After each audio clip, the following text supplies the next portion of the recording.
Hi, so welcome. Euh, merci d'être venu pour mon talk sur le DevOps. Je suis Frédéric Simon, fondateur de JFrog en 2008. J'ai quitté la France en l'an 2000, donc ça fait 23 ans maintenant. Je sais encore parler français, mais si ça se trouve, pendant le talk, si je passe en anglais, levez les mains et dites « Oups ». Ok, ça m'arrive. Je donne généralement tous mes talks en anglais. C'est assez rare que je parle en français, mais je suis bien content d'être là. Ça fait un moment d'ailleurs que je ne suis pas venu à Devoxx et bien content de vous voir tous ici. First Principle. Le but de ce talk, c'est en fait, il y a 5 ans de ça, on a écrit un livre avec mon cofondateur qui s'appelle Liquid Software. Et on a essayé d'écrire en fait comment on pensait que le système DevOps et la distribution de software jusqu'à la runtime devait être fait.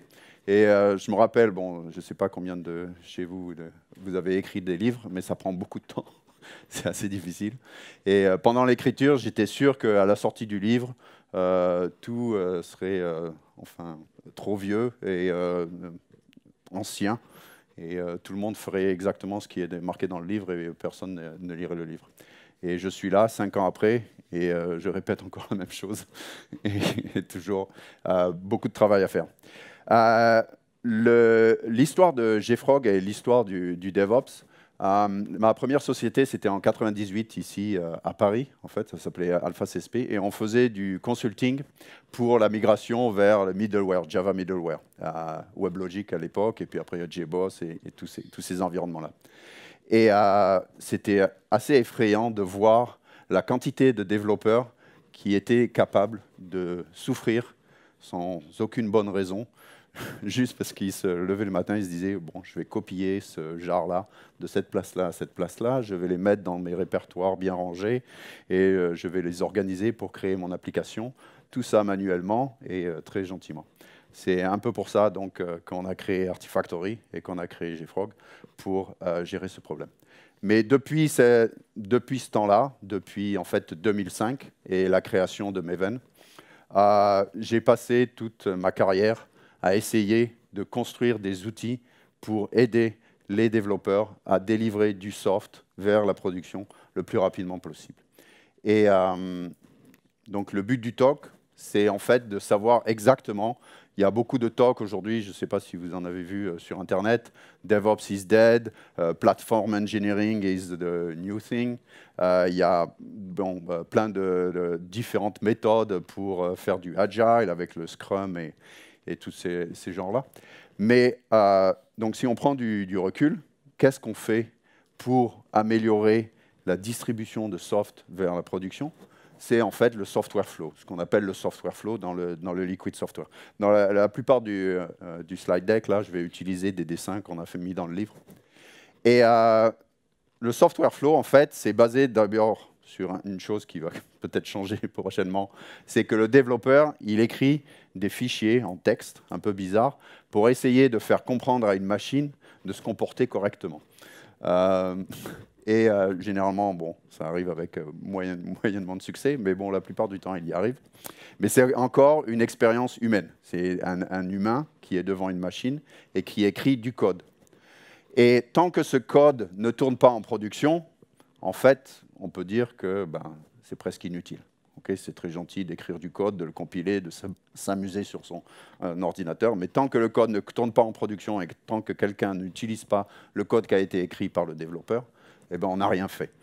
Et le but du DevOps et le but du software flow, c'est que tout ce qui se passe au milieu, entre moi, en tant que développeur écrivant du code, et l'utilisateur final qui utilise le code que j'ai écrit, tout ce qui est au milieu, eh ben, il n'y a pas besoin que ce soit géré par des humains, il n'y a pas besoin que ce soit géré par des gens qui transportent soit des binaires, soit des choses, soit qui exécutent d'un point à l'autre. Et c'est ça le but du DevOps. Il y a une blague, il y en a chez vous là qui connaissent quels sont les 3 secrets de la cuisine française? Ah, il n'y a personne qui connaît les 3 secrets de la cuisine française? À Paris. Donc les 3 secrets de la cuisine française, c'est le beurre et le beurre. Et donc, les 3 secrets du DevOps, c'est automation, automation, automation. C'est la même chose. Le but, c'est de donner aux machines le droit de faire les choses qu'on ne doit pas faire humainement. Et en fait, ce n'est pas si simple que ça. Et la plupart du temps, ça part du fait que quand on commence un projet, quand on commence à écrire quelque chose, donc là j'ai pris un exemple qui me tient à cœur, puisque depuis maintenant 5 ans, j'aime beaucoup tout le logiciel qui fait bouger des choses. Donc les logiciels qui vont dans les drones, les logiciels dans les embedded, les logiciels dans les voitures, tous les logiciels qui font vraiment bouger des choses, m'intéressent beaucoup.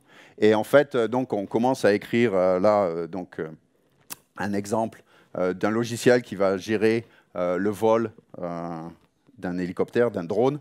Et d'ailleurs, la plupart des softwares qui est sur Mars, dans Ingenuity, dans l'hélicoptère qui va sur Mars, c'est du code Python et du code Golang et du code de base qui a été créé par tous les systèmes de drones qu'ils ont adaptés et qu'ils ont testés dans leur environnement.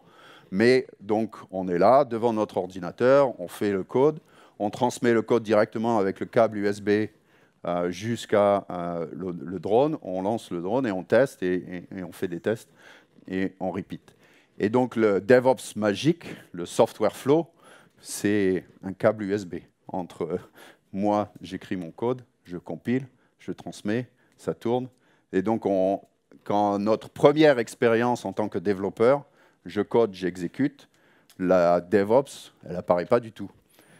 Et d'un seul coup, je me retrouve dans un environnement avec toute une équipe et plein d'autres gens qui sont autour de moi, et avec une société, et ils me demandent de faire du DevOps.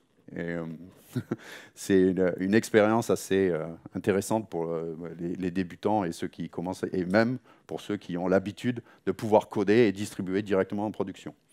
Je suis assez vieux pour avoir connu pas mal de développeurs qui faisaient du développement directement sur mainframe, et ils changeaient le code production mainframe directement. Et quand on est arrivé avec notre idée de DevOps et de faire, d'ailleurs, l'image là pour le mainframe, elle est aussi très importante. Ce qui s'est passé pendant l'histoire de l'informatique, c'est que quand on a commencé à faire du mainframe, chaque heure de CPU sur le mainframe, c'était 10 000 $. Donc, vous arrivez à votre manager et vous dites « J'aimerais bien faire tourner mon Jenkins Agent sur le mainframe pour faire du build et du test à 10 000 $ par heure. » Il dit « Oh là !»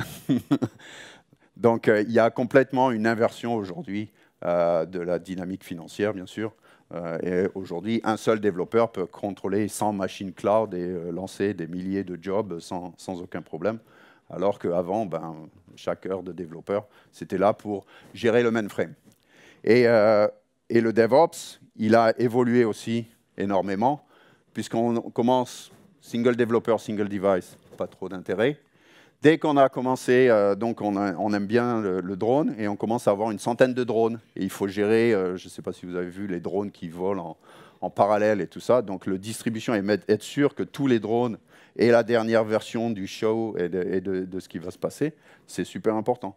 Et là, même si je suis le seul développeur à développer l'environnement, j'ai besoin d'outils pour m'aider à déployer la version sur tous les différents drones. Une équipe, even single runtime, et aujourd'hui, en fait, dès qu'on arrive dans une organisation avec multiple runtime et multiple devices, donc plein de différents environnements, eh ben, ça devient critique, important et nécessaire d'avoir des outils et des outils DevOps. Et ça veut dire quoi? Qu'est-ce que ça veut dire? Qu'est-ce qu'on veut? On veut, en fait, pouvoir écrire son code et avoir le code qui va jusqu'au moment de la production without human intervention. Donc, c'est Stas de Yahoo. J'ai beaucoup aimé cette phrase. Donc, from commit to production without human intervention. Donc, le développeur a fini. Il pense que son code est bon. Il aimerait que ça aille dans la main des utilisateurs, jusque sur tous les portables, tous les Kubernetes clusters et partout. Qu'est-ce qui va se passer entre ce moment du commit et le moment de la production? Eh bien, en fait, il n'y a pas besoin qu'il y ait d'humains qui viennent et qui interviennent. Est-ce qu'on peut vraiment faire ça? Est-ce qu'on peut vraiment supprimer tous les processus? Il faut savoir qu'il y a déjà des boîtes qui font ça. Okay, donc les grosses boîtes, les Google, les Yahoo, donc on a commencé, les LinkedIn, les Microsoft et toutes ces boîtes-là. Il y a beaucoup de processus qui sont complètement automatisés entre le commit et la production. Donc à Netflix, ils font plus de 9000 déploiements de différentes versions sur différents services, 9000 par jour. Et chez Google, là, il y a un ingénieur Google, il me disait, j'essayais, même si j'essayais d'écrire du code pour casser la production et pour faire la production, je ne pouvais pas. Le commit pour essayer, si je voulais volontairement casser la production à Google, j'étais impossible de faire. Le système qui est après et qui protège la production, il était complètement automatisé. Il lui bloquait la possibilité de faire un mauvais commit qui cassait la production. Et donc le but, le seul moyen d'arriver à ce type-là, c'est à chaque fois que dans les processus du software flow, du développeur jusqu'à la production, il y a un humain qui contrôle et qui dit qu'est-ce qui va se passer, qui contrôle où va le software, il faut le transformer en une machine et un humain qui contrôle le système. Et là, on arrive, pour moi, au cœur du problème que j'aimerais communiquer vers vous et communiquer aussi pourquoi on travaille très dur aussi sur la sécurité. C'est qu'il y a un problème, les humains, ils aiment bien faire partie du flow. Les humains, ils aiment bien qu'on leur demande de faire des trucs. Ils se sentent importants quand on leur demande de faire des trucs. Et ils se sentent importants quand ils disent aux autres, voilà ce que j'ai fait, et continuez à faire votre travail. Donc l'humain de base, dans tous les systèmes, je suis sûr que dans tous les environnements, dans toutes les équipes DevOps, vous trouvez celui qui dit « Ah ouais, non, moi c'est super important ce que je fais. Je récupère mon build, je regarde le build, je regarde le security listing, je regarde le test production, et c'est moi qui décide si ça va à l'étape d'après, et je fais un Excel avec toutes les personnes qui doivent signer sur la mise en production de la version numéro 2 de notre application. » Et donc le but, c'est comment on fait pour que tous ces... on est tous comme ça, on a tous envie de faire partie du flow. Comment on fait pour enlever l'humain du flow? Eh bien en fait, il ne faut pas enlever l'humain du flow, il faut lui donner les outils, lui donner les robots pour qu'il se sente empowered et capable de créer en fait l'automatisation, la robotisation et l'environnement du flow. Et ce changement, donc going meta, et donner à l'humain la responsabilité et le contrôle de ce qui va se passer sur le software DevOps, c'est ce qui nous permet aujourd'hui de créer le software. Si j'ai fait ce talk, c'était à Devoxx d'ailleurs, c'était à Devoxx il y a 5 ans. Une des premières étapes pour moi de la transformation DevOps, c'est quand Linus Torvald, donc qui écrivait Linux, a finalement décidé qu'il en avait marre de faire du merge et du merge manuel avec CVS et il a écrit Git. Il a dit j'en ai marre, je vais automatiser le merge du cœur Linux et il a écrit Git. Okay. Juste par cette décision de Linus d'écrire Git, est-ce que vous imaginez la quantité de human brain and human power and human time, la quantité waste, désolé, de gaspillage de temps humain du monde entier?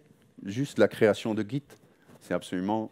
Et donc, c'est justement ça. Donc, donc il y a Git, après il y a Koskeg avec Jenkins, et puis toute la continuous integration. Après, il y a continuous delivery.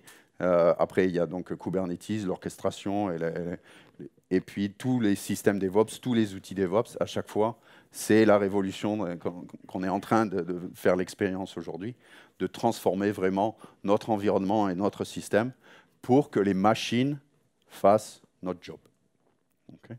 À la fin de la journée, le nombre de software versions qui nous entourent, il grossit en environ de plus de 50% d'année en année. Et même avec Devoxx et les universités et la transformation, il n'y a pas aussi les humains ne font pas assez de développeurs. Il n'y a pas assez d'humains qui sont créés pour faire plus de 50% d'année en année de développeurs. Donc la quantité de développeurs, c'est entre 12 et 15% d'année en année. Et le gap entre la création de software et la quantité de développeurs du monde, c'est les machines. Okay. On demande aux machines de faire, on est devenu de plus en plus efficace parce qu'on demande aux machines. Et on est les premiers à pouvoir utiliser des machines. Okay. C'est nous qui écrivons le code qui demande aux machines de se comporter correctement et de pouvoir faire notre travail à notre place. Okay. Donc, c'est le diagramme qui finalement est sorti de toutes ces discussions et de le diagramme qui nous permet d'accélérer le DevOps. Alors moi, je pense que vous avez beaucoup entendu parler de shift left, je sais pas, de faire du DevOps shift left et de pousser vers le développeur. Et donc right, c'est le runtime. Et donc le but du DevOps, c'est de prendre ce qui est créé par le développeur et de le mettre dans le runtime. Et j'aime bien, moi, ajouter donc la partie verticale, les machines en bas et les humains en haut. Donc les humains, là, on les appelle DevOps. Encore aujourd'hui, c'est les humains qui font que le code qui a été créé par les développeurs se retrouve en production. C'est eux qui transportent un peu le flow. Et aujourd'hui, quand on y pense, donc le but, le développeur, il fait son commit. Hop, il y a un humain qui fait un code review, il y a un humain qui fait toutes sortes de différentes vues. Et puis, ça va vers les machines, il y a continuous integration, il y a un build qui se passe. Et donc, le build, hop, il retourne vers l'humain. L'humain, il regarde si le build va bien, s'il y a tout le sonar, si toute la qualité est bonne. Et hop, ça revient vers les machines. Les machines, elles font des études de sécurité. Donc, on rajoute tous les systèmes vulnérabilité, sécurité review et aussi des tests d'intégration. Et hop, il y a un humain qui revient et qui regarde quel est le résultat des tests d'intégration, le résultat des revues de sécurité. Et hop, ça revient vers du end-to-end testing. Et puis, ça passe aussi vers de l'automatisation de distribution. Et finalement, ça arrive jusqu'à la runtime. Donc, ça monte, ça descend. Il y a donc, il y a une joke. Donc, vous avez un système DevOps complètement automatisé qui est fait de 37 steps manuels. Okay. Donc, il y a plein d'étapes manuelles dans votre environnement DevOps. Et quand on le regarde aujourd'hui, on a optimisé ce qu'on pouvait faire. On a optimisé l'intégration avec Continuous Integration et les builds. On a automatisé aujourd'hui la sécurité, Security Review, Static Code Analysis, Static Component Analysis et tous ces systèmes-là qui donnent vraiment des informations importantes sur la sécurité. On a automatisé les stress tests. Donc, il y avait Gatling, il y a plein de différents environnements qui nous aident à faire du stress test et à tester l'application correctement. On a automatisé les déploiements. Okay, continuous deployment et les harness et tous ces trucs. Mais il nous reste un bon paquet d'étapes qu'on n'a encore pas décidé de lâcher prise et de dire il faut qu'il y ait un humain qui regarde les résultats des différentes étapes. Et c'est le but aujourd'hui de la prochaine étape du DevOps, et c'est pour ça que j'ai fait le title DevOps is Dead. La prochaine étape du DevOps, c'est de faire en sorte que ce soit que des machines, without human intervention, du développeur jusqu'à la runtime. Et le seul moyen de faire ça dans les grosses boîtes, c'est justement de faire en sorte que les machines puissent analyser les résultats des différentes étapes. Alors, je ne sais pas s'il y en a qui utilisent déjà dans les code reviews, il y a de l'artificial intelligence et du machine learning qui peut dire, sur les code reviews, qui peuvent vous aider à faire des code reviews et dire, OK, ça utilise à peu près le système de l'environnement et le système du projet. Voilà les conseils pour faire du code review. Pour la sécurité, l'automatisation de la remediation, automatisation du résultat de sécurité, et puis de donner le go-no-go, dire OK, ça doit retourner avec un ticket vers le développeur, et le développeur doit résoudre ce problème. Donc pour les end-to-end testing, ça devient de plus en plus compliqué aujourd'hui avec microservices, Kubernetes cluster. Donc je vais parler après aussi des edge devices, et on fait beaucoup de déploiements avec des sales devices dans le retail, dans la distribution. Il y a énormément de software à mettre à jour dans l'automobile, dans plein d'industries aujourd'hui. qui deviennent de plus en plus automatisées, qui deviennent digitales, il y a énormément de software qui se retrouve distribué à plein de niveaux. Et ça devient de plus en plus difficile aussi d'automatiser la distribution et d'automatiser le fait qu'on soit sûr que la mise à jour de la prochaine version de l'application se passe correctement. Et donc le but, c'est justement de rajouter de plus en plus maintenant de systèmes automatisés. Et l'artificial intelligence et le machine learning commencent à apparaître dans l'environnement DevOps pour pouvoir donner les meilleures réponses au go, no-go. Donc, pour ces environnements-là, bon, c'est surtout des startups qu'on voit aujourd'hui, mais on voit aussi beaucoup d'entreprises qui essayent de régler correctement les automatisations, par exemple des end-to-end testing, pour que le résultat du end-to-end testing soit lisible par une machine et soit lisible pour donner le go, no-go à l'étape d'après. Okay. Maintenant, un truc important à savoir, c'est que vous travaillez très très dur. Vous êtes champion du DevOps, vous êtes sur la ligne verte. Et là, il y a Security SOC Compliance 2 qui arrive dans votre société. Donc, je ne sais pas si c'est arrivé à quelqu'un. Ils arrivent et ils regardent tous les processus de mise à jour du logiciel. Donc, on l'a fait avec un de nos clients, par exemple, qui mettait à jour le logiciel pour les pacemakers. Okay, donc, le logiciel pour les pacemakers, vaut mieux pas mettre de bugs dedans et vaut mieux pas que n'importe qui puisse... Et les systèmes de contrôle et de compliance qu'on a aujourd'hui dans le monde, ils vont venir, ils vont regarder comment est fait le software et qui fait quoi.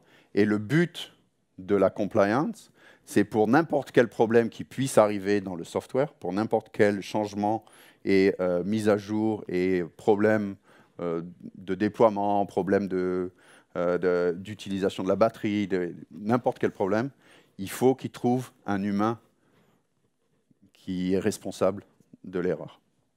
Okay. Le but de la compliance aujourd'hui, quel est l'humain qui est responsable de l'erreur? Et donc, si vous faites votre étude, il vous dit « Ah bah oui, c'est Jenkins ». Ça ne marchera pas. Okay. Il vous bloque. Et il y a dans le healthcare, donc ça c'est une grosse bataille aujourd'hui, mais ça commence à changer. Dans l'aérospace, ça commence à changer aussi. Pour la petite histoire, dans le livre, quand on l'a écrit il y a 5 ans, on a décrit l'histoire de la mise à jour du logiciel des avions de ligne pendant que les avions de ligne étaient en train de voler. Et tout le monde dit, c'est n'importe quoi. Et donc, le scénario, c'était, on a la découverte d'une vulnérabilité qui permet à n'importe qui d'attaquer les avions de ligne quand ils sont en l'air avec leur environnement Wi-Fi et de pouvoir contrôler n'importe quel avion qui est dans l'air. Et je vois vos têtes, tout le monde sait que c'est tout à fait possible. Et on connaît la nouvelle version qui puisse protéger l'avion de cette nouvelle version. Et on n'a jamais prévu de mettre à jour les avions pendant qu'ils étaient en l'air. Il y a plus entre 30 et 40 000 avions qui volent à n'importe quel moment. Et donc, on prend un risque absolument énorme dans les différents environnements aujourd'hui, qu'en fait, il y a un des avions qui se fasse attaquer, et juste parce qu'on n'a pas pris le temps et l'énergie pour essayer de voir si on pouvait mettre à jour le logiciel des avions de ligne pendant qu'ils étaient en l'air. Et il y a 1 an et demi de ça, l'armée américaine, sur des F-16, des fighter jets F-16, ont fait un test de mise à jour du flight software, du fly-by-wire software, pendant qu'ils étaient en train de se battre. Donc ils savaient très bien que c'était un risque énorme et ils ont commencé donc, dans l'armée à mettre à jour ce genre de choses. Maintenant, je ne sais pas s'il y en a qui travaillent avec Federal Aviation Agency ou des environnements comme ça pour mettre à jour du logiciel sur les avions.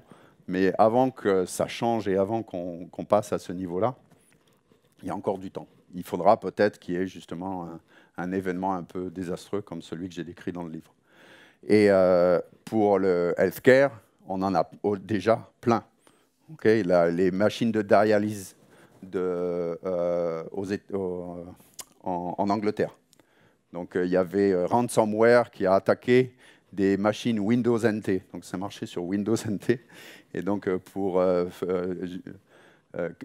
nettoyer le sang de ceux qui avaient des problèmes rénaux, ils dépendaient sur la mise à jour des patchs de Windows NT. Bien sûr, ransomware est arrivé. Il a pris contrôle de toutes ces machines. Et pendant plusieurs jours, tous les humains en Angleterre qui avaient des problèmes rénaux ne pouvaient pas faire de dialyse. Et le seul problème, c'est qu'ils ont très très peur de mettre à jour leur logiciel. Okay. Et pour moi, et j'espère pour le monde assez rapidement, mettre un morceau de logiciel, même sur un microcontrôleur, les freins de ma voiture, mes portables, ma lumière, si ce logiciel ne peut pas être mis à jour automatiquement avec la dernière version, on prend un risque absolument énorme. Okay. N'importe quel logiciel, dès qu'il y a un logiciel qui est déployé quelque part, il doit être mis à jour.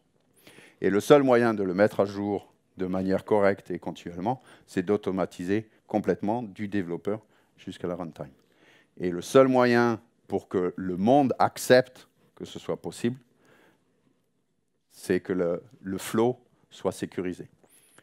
Donc, soit sécurisé, ça veut dire que les systèmes d'automatisation surveillent tout ce qui se passe, surveillent quelle est la qualité avec des machines et surveillent qu'il n'y ait pas de vulnérabilité et de moyens d'attaquer ce software qui se soit mis dans la runtime. Avant de créer JFrog, justement, je travaillais souvent dans les banques. Et dans les banques, donc, il y a une blague assez connue que ça n'arrive jamais. Il y a un bug très important qui se trouve sur le système de production de la banque. Il y a le développeur qui regarde et qui comprend un peu ce qui se passe. Il résout le bug sur sa machine. Et puis, il faut qu'il mette à jour maintenant la production. Il compile sur sa machine, il envoie le binaire par email jusqu'à la production, et la production le met en place. Ça n'est jamais arrivé. Et quand on y pense, le problème principal, pourquoi ça arrive et pourquoi c'est arrivé dans le monde bancaire aujourd'hui, c'est que justement la ligne verte n'existait pas. Okay. Donc même si vous essayez de faire le meilleur DevOps avec les meilleurs systèmes et la meilleure rapidité, au bout d'un moment, il y aura des situations où vous allez shortcutter et vous allez raccourcir et vous allez dire aux développeurs, hop, déploie directement en production et vous allez vous retrouver pour réel maintenant, quand la compliance va dire ben, pourquoi il y a ce logiciel-là sur ce système de production, on ne sait pas. C'est arrivé.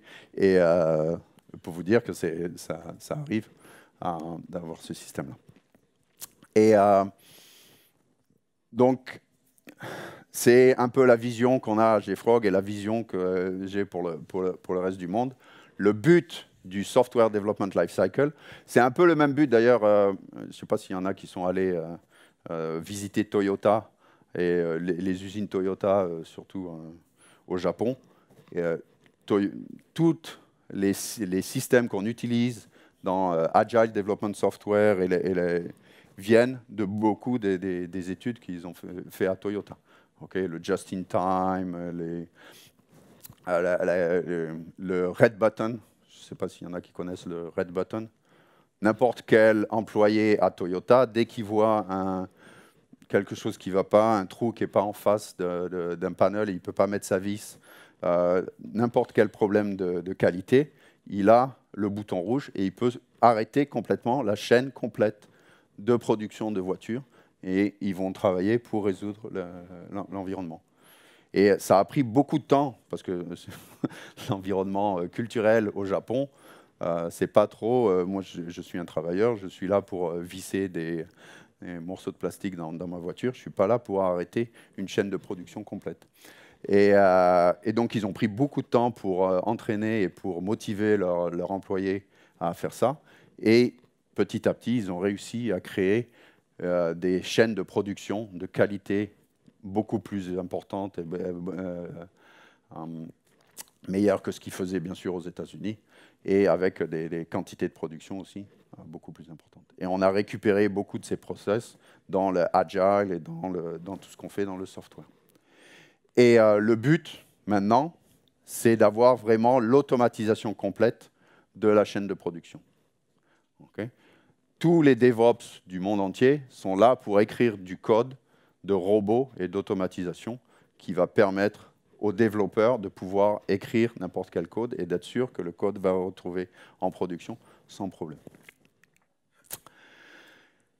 Non, un autre problème qu'on a vu, je pense que tout le monde a eu l'expérience, il y a donc cet humain qui n'a pas trop confiance en tous ces robots et toutes ces chaînes de production et qui est là pour transporter manuellement le Docker image très importante de la place A, et il faut qu'il fasse sa copie et qu'il le mette et qu'il fasse un kubectl exécution aujourd'hui manuellement, parce que c'est mon travail et c'est moi qui le contrôle et je sais exactement quel est le kubectl command que je dois faire.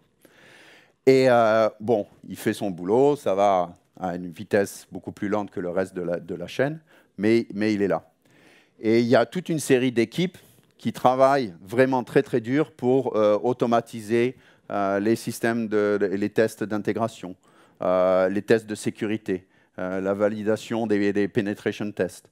Toutes ces équipes qui travaillent en amont et qui se retrouvent à travailler très dur pour automatiser tout, au bout d'un moment, il y a un nouveau problème qui arrive, il y a une nouvelle vulnérabilité qui est découverte, il faut qu'ils travaillent et ils voient que de toute façon, il y a cet humain à la fin qui va transporter manuellement. Ils disent, oh, on ne va pas automatiser ça, c'est une nouvelle chose, on va commencer à faire.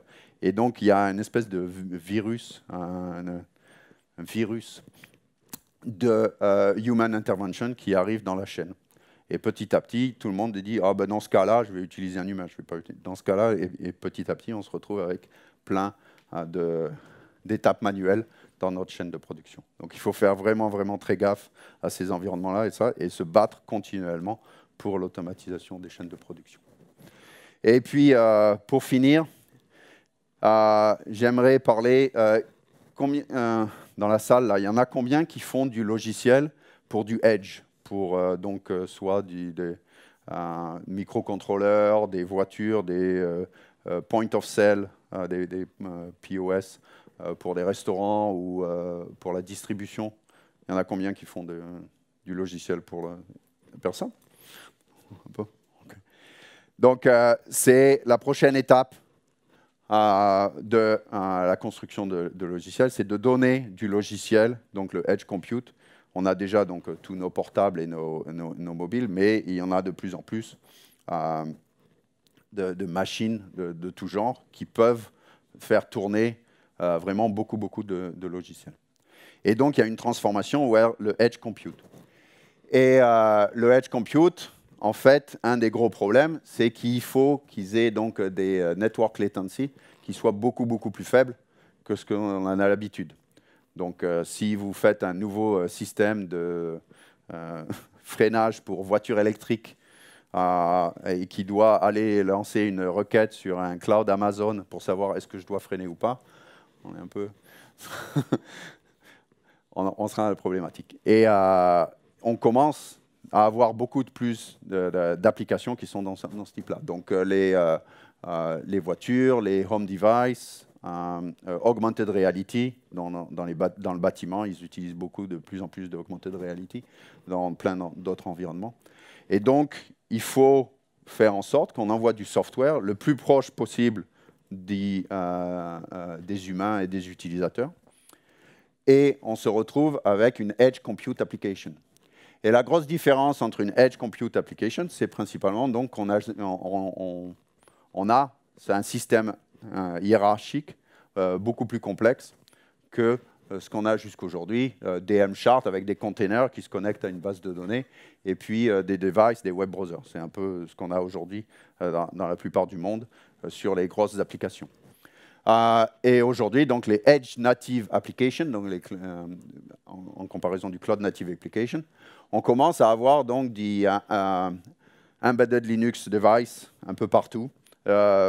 une voiture électrique, n'importe quelle voiture, même aujourd'hui les voitures modernes et surtout les voitures électriques, c'est presque un data center complet. Il y a 3 gros embedded Linux, il y a à peu près 50 microcontrôleurs un peu partout, gestion et bon, j'ai acheté une Peugeot électrique 208 il n'y a pas longtemps. Et mon fils, je ne sais pas comment il a réussi, mais il a réussi à la mettre en charge pendant qu'elle était en marche. Et donc, la voiture, elle était là, elle dit ça marche, et c'est en charge en même temps. Et il m'a appelé, il me disait qu'est-ce que je fais? Elle veut pas enlever, je ne peux pas retirer la prise parce qu'elle dit qu'elle est en marche, et je ne peux pas la faire démarrer parce qu'elle dit qu'elle est en charge. Bon, il y a toujours un bouton pour faire un reboot. Mais donc, c'est le genre de problème qu'on a aujourd'hui un peu partout dans le monde entier. Et le seul moyen de tester, de vérifier et de faire une automatisation complète de ce type d'environnement-là, c'est vraiment de pouvoir reproduire cette hiérarchie de manière simulée dans des environnements, dans des DevOps. Donc ça prend du temps. Et la plupart des développeurs d'aujourd'hui qui travaillent dans ces environnements-là, ils n'ont vraiment pas l'habitude de faire du DevOps et de faire de l'automatisation et de faire de la robotique automatisée. Donc, c'est un peu à tous ceux qui savent ce que ça veut dire de faire du DevOps, du déploiement continu et de la mise à jour continue, d'accueillir tous les développeurs des embedded devices et des gateways et de faire en sorte qu'ils se retrouvent à faire du Edge Native Application. So, voilà, c'était un peu mon revue de la DevOps et DevOps Update. J'espère que vous partirez de ce talk et vous direz, OK, je sais exactement où est-ce que je dois automatiser et quels sont les bottlenecks et quels sont les humains qu'il faut que je transforme en robots. Merci.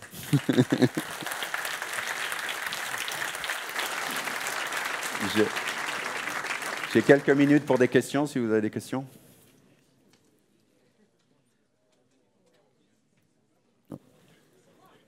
Ouais. Les Yeah.